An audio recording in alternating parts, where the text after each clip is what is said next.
करा ते तेवढंच काम करत होते, ते हातात तलवार घेऊ शकत नव्हते.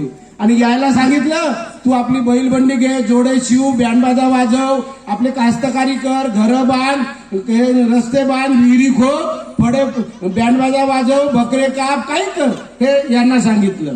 आता मला हे सांगा, या क्षत्रियांचा पराभव केल्यावर हे ब्राह्मण तलवार घेऊ शकत नव्हते, वैश्य घेऊ शकत नव्हते, शूद्र घेऊ शकत नव्हते. कसा नाही देश गुलाम होईल? कारण त्यांना लढण्याचा अधिकारच नव्हता ना. ही गोष्ट शिवाजींनी ओळखली आणि या सगळ्यांना एकच नाव दिलं, ते नाव होतं मावळे. त्याला काय नाव दिलं? मावळे नाव दिलं या सगळ्यांना. मग तो लोहार असो, कुंभार असो, बेलदार असो, मार असो, मांग असो, कोणी असो, सगळ्यांना म्हटलं अरे हातात तलवार घ्या, मराठ्यांचं हिंदवी स्वराज्य आपल्याला निर्माण करायचं आहे. आणि हे सगळे लढायला लागले आणि म्हणून आपल्या देशातली गुलामी संपली, लक्षात घ्या. हे जर